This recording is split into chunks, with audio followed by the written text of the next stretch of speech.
우리가 보통 미쳤다라고 얘기할 때 이게 문학적 표현이 아니에요. 실제로 미친 거예요.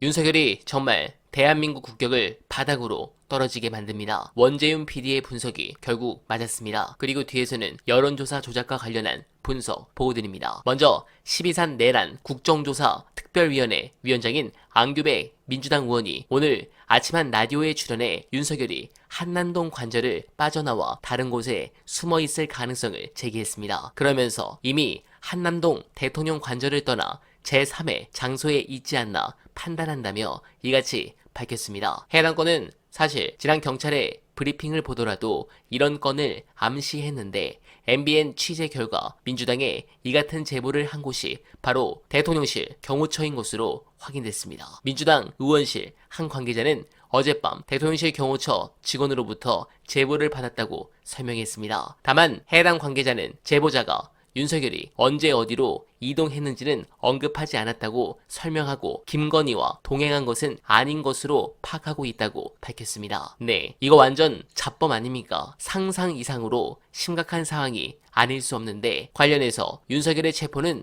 과연 어떤 방식으로 이루어질지 정치권에 돌고 있는 중요한 썰 보시고 이어가 보겠습니다. 1월 8일 날 이제 국회에서 재의결이 있는 날입니다. 법안 8개. 그동안 이제 거부권 행사했었던 법안들 다 넘어오고요. 그 중에는 이제 내란 특검법이랑 김건희 특검법이 들어가 있습니다. 오후에 이거 이제 재의결을 시도한다는 건데 만약에 그렇게 된다면 들어갈지 어떨지는 알 수 없지만 경찰이 들어간다고 했을 때 44명인지 45명인지 국힘 나부랭이들이 이제 못 가죠 이제. 경찰 입장에서는 저렇게 압박을 하는 장치를 좀 설치를 하고 그걸 광고를 해야 돼요. 박종준에 대한 경고의 목적이라기보다는 오히려 박종준 밑에 애들 경호차장 뭐 본부장 이런 애들도 지금 다 입건해가지고 똑같이 출석 요구하고 있는 상황이란 말이에요. 그래서 경호처장, 경호차장, 본부장 2명, 이 4명을 지금 입건해 놓은 상태인데 여차하면 영장 친다 라고 하면 그 밑에는 더 후달릴 수밖에 없는 상황으로 간다. 물론 이제 저게 어느 정도까지 이제 체증이 돼가지고 증거 자료가 확보된 건지는 모르겠지만 입건을 검토한다는 거는 뭔가 현장에서 무슨 짓을 한 거를 포착을 했기 때문에 그러니까 범죄를 저지른 정황이 있기 때문에 입건한다는 얘기가 나오는 걸 거예요. 그게 이제 넓게 보면 부장급들한테도 야, 저 지금 잘 생각해라 라는 의미로 읽힐 수가 있는 부분이기 때문에 경찰 입장에서는 하단을 때리는 압박 전술을 일단 심리전으로 시작을 했다. 이렇게 좀 봐야 될 것 같습니다. 여러 가지 그 가능성들을 언급하고는 있는데 이제 방법이 뭐가 될지는 몰라요. 엄밀히 말하면 이진 총경, 전 총경이 얘기하는 것처럼 막 경찰 특공대까지 이제 동원하는 상황으로 가면 안 좋은 거긴 한데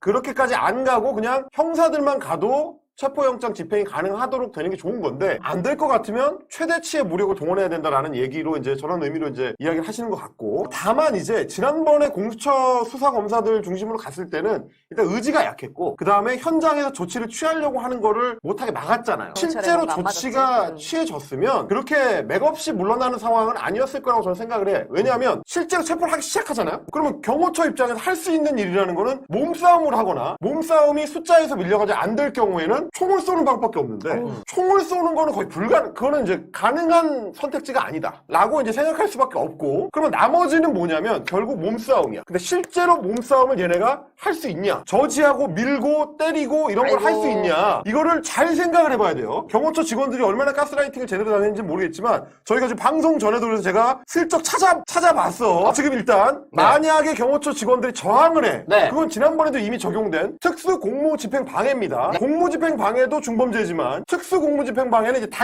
단체로 도구를 동원하거나 뭐 이런 방식으로 지금 저항할 때 이게 지금 특수공무집행방해예요. 근데 경호처 직원들은 다수기 때문에 이미 특수공무집행방해입니다. 근데 여기서 만약에 2차 체포영장 집행을 하려고 하는데 충돌이 일어나. 그래서 경찰들이 오히려 이제 위협적으로 얘기하는 게 뭐냐면 뭐 방송 출연하신 분들 그 얘기 많이 하더라고. 만약에 충돌이 일어나서 밀거나 이렇게 해가지고 경찰이 그러면 이거는 이제 다치는 상황이거든요. 일단 넘어지면 다치는 겁니다. 때리면 당연히 다치는 거고 넘어지면 뭐로 가느냐, 치상이 붙어요. 그래서 이런 경우에는 어떻게 되느냐, 무조건 구속해서 수사를 받습니다. 구속 수사가 원칙이야. 만약에 붙었는데 경호처 직원이 밀어서 넘어져서 불렀어. 그럼 얘는 이제 빵이에요. 그 자리에서 구속입니다. 그런 작업들을 할 건데 지금부터 집행하는데 충돌이 생기면 이러이러한 문제가 생길 수 있다라는 거를 명확히 고지를 해주고 위협해서 들어가면 못 막아요.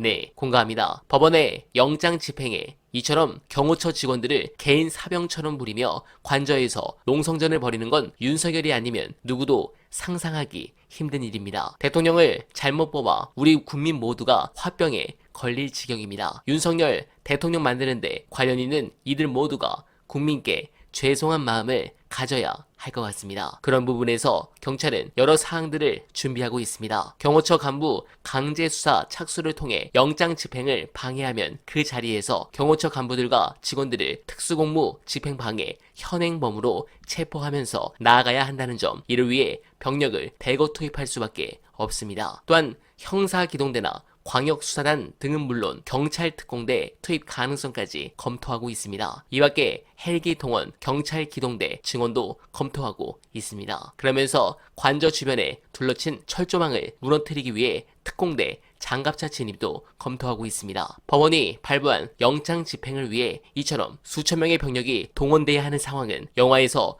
거대 조폭 두목을 잡을 때에나 가끔 보던 장면입니다. 정말 참담한 상황이 아닐 수 없습니다. 이런 상황에서 경호처는 정파 상관없이 현 대통령 지키는 것이 우리 임무라는 식으로 주장하고 있으나 이는 법적으로 전혀 보호받지 못하는 논리입니다. 경호처는 치외법권 지역이 아닙니다. 대통령 경호도 헌법과 법률에 근거해 하는 것이고 헌법과 법률이 허용하지 않는 경우를 계속 고집한다면 이는 범죄자와 차이가 없습니다. 그에 따른 책임은 말단 직원도 피할 수 없습니다. 그런데 이걸 주도하고 응원하는 자들이 국힘과 이직인데 특히 여론조사 장난질로 지지층 결집을 유도합니다. 관련해 중요한 영상 안내드리며 여러분들의 생각 댓글로 부탁드립니다.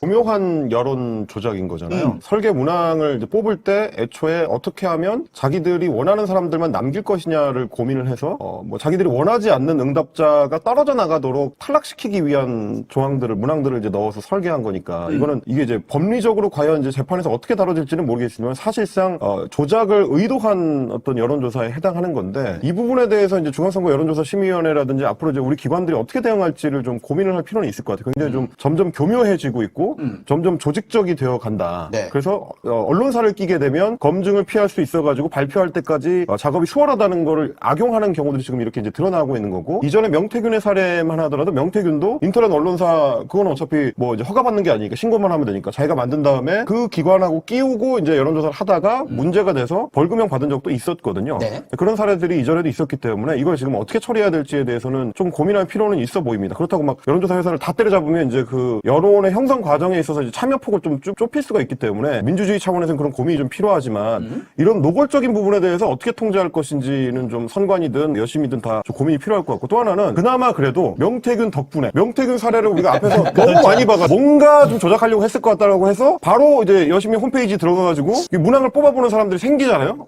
뭐 SNS나 이런 데서 그런 분들이 많은데 그만큼 학습 효과는 있었다.